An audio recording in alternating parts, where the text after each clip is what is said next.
Elite special forces are some of the best trained and most formidable units a country can boast. Whether emerging from the water to silently take out guards, or storming a plane to rescue the hostages and eliminate the hostage takers, special forces take on some of the hardest missions and live some of the most secret lives in the military world. These troops are the ones that states look to in order to get the job done. Let's get started. Black Storks, Pakistan. The Special Service Group, SSG, is better known in the country as the Black Storks because of the commando's unique headgear. Their training reportedly includes a 36-mile march in 12 hours and a 5-mile run in 50 minutes in full gear. Only about 5% of recruits make it through to the Pakistan SSG due to the tough nature of this 9-month training course, which also includes extensive hand-to-hand combat and an airborne school.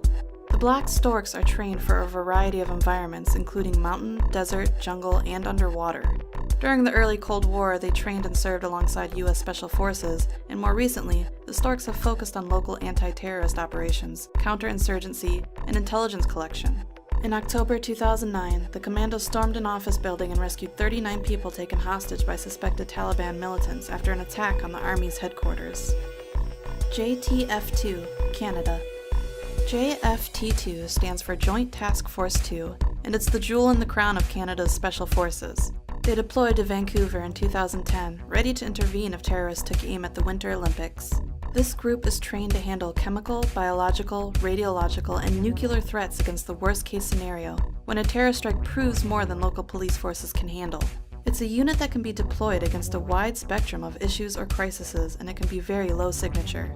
Created in 1993, JTF-2 expanded to several hundred members following the 9/11 terrorist attacks, and has the most confirmed kills of terrorists in the world, having killed over 100 top-ranked Al-Qaeda members. Almost all of its operations are shrouded in secrecy, and in some cases were even unknown to the Canadian government. Alpha Group, Russia. Now, what about Spetsnaz? Well, to keep it simple, Spetsnaz is a general term for all Russian special forces. Within the Russian special forces, Alpha Group is as bad as they come. The KGB created this elite group in 1974, and it is believed that it operates under the directive of the top leadership in Russia, which is why most of its operations are classified. This force came to fame during the invasion of Afghanistan, during which members of Alpha stormed the presidential palace in Kabul, killing everybody in the building in the blink of an eye. In 1985, a group from this unit was dispatched to Beirut to try and rescue 4 Soviet diplomats. When the diplomats were killed, Alpha Group allegedly hunted down relatives of the hostage takers and returned them to their families in much smaller pieces, to send a message to would-be terrorists. It apparently worked for over 20 years. Sayeret Matkal, Israel. This Israeli Special Forces is focused in intelligence gathering, and it often operates deep behind enemy lines. In 2003, Israeli taxi driver Ilyahu Giro was kidnapped after transporting 4 Palestinians to Jerusalem in his cab, but the Sayeret Matkal unit located and rescued him from a 3-foot pit in an abandoned factory in a suburb of Ramallah. The most famous of their large-scale operations is Operation Thunderbolt, which came to be after several terrorists had taken hostages on board of an airline which was flown to Uganda. Many hostages were released, but over 100 hostages were kept in the airport terminal building. An assault force of Sayeret Matkal assaulted the position, killing the terrorists and freeing all of the hostages. GIGN, France.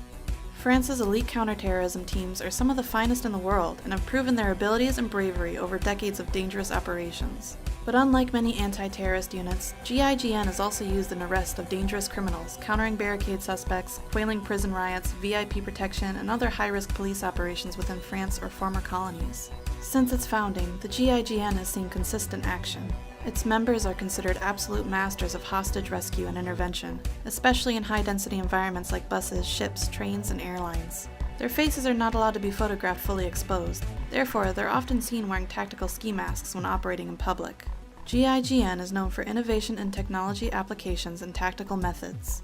Their most famous operation is their assault on Flight 8969, which was an Air France flight that was hijacked on December 24, 1994, by the armed Islamic group in Algeria, where the terrorists murdered 3 passengers with the intention to blow up the plane over the Eiffel Tower in Paris. When the aircraft reached Marseille, the GIGN stormed the plane and killed all 4 hijackers. The bravery of its members comes from their extreme training course. In fact, the training is so extreme that the GIGN has lost more men during training than during their 1,000-plus operations. GSG-9, Germany. The GSG-9 was formed after the failure of the German police to rescue 11 athletes kidnapped by a group of terrorists during the Munich Olympics, where all the athletes, 5 of the terrorists, and 1 police officer were killed during the rescue attempt. In their first major mission, they took a group of 4 terrorists who had hijacked a Lufthansa flight in Somalia. 3 of the terrorists were killed, and the 4th captured during the rescue, but none of the 86 hostages were killed.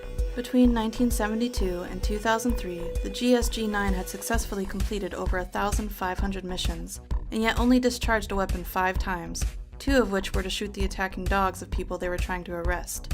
An estimated 300 to 400 people now work within the GSG-9, but the exact figure is not known. Its work today concentrates on counterterrorism, hostage situations, and disarming bombs. J.W. Grom, Poland. The Grom is the leader in Poland's anti-terrorism efforts. It was named after the Silent Unseen, which was Poland's elite World War II Special Operations Unit. The Grom began its operations in 1990, and it mostly deployed in unconventional warfare roles as they have special training in operational maneuvering response.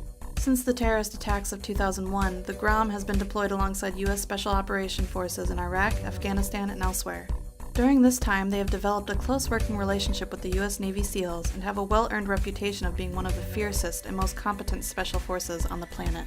Their training includes a variety of disciplines. All of the soldiers undergo the same specialized training in anti-terrorism and special operations, as well as frogman, sniping, and parachuting. In 4-man teams, each soldier must be prepared to assume the respective responsibilities of his colleagues should it become necessary. Approximately 75% of ground personnel are trained as medics or paramedics and can speak multiple languages. In addition, each group is supported by several professional physicians. Navy SEAL Team 6, USA. You knew these guys were going to have to show up sometime, didn't you? The SEALs are an American Special Forces group created in 1962 which have achieved near mythical status. This is, in part, thanks to Operation Neptune Spear, the mission in which SEALs killed Osama bin Laden, the leader of Al-Qaeda, in 2011.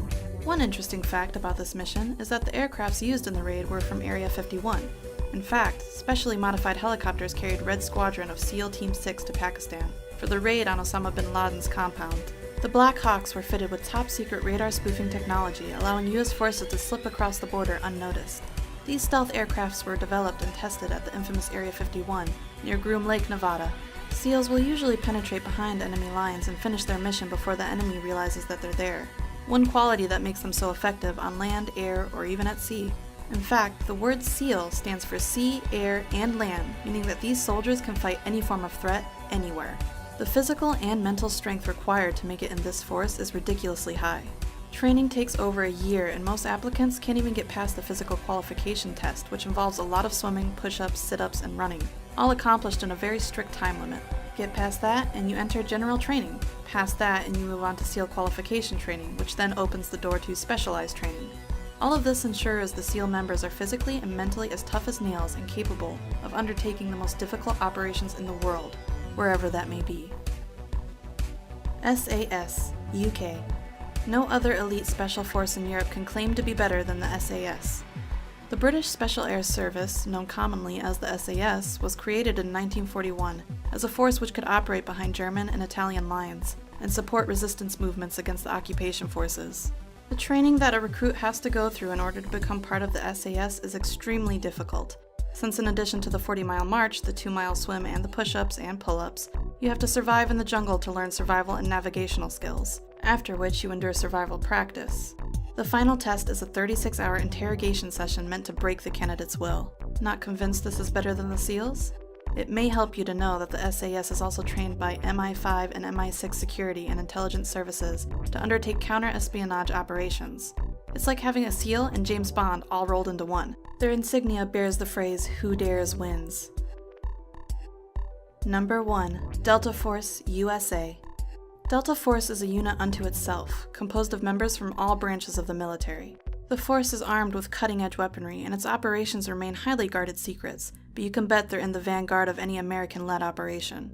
Its members are not called soldiers, but operators, and are said to shun the traditional philosophies of military life. They wear civilian clothes and they work for whomever needs them, for the Army, the FBI, and the CIA.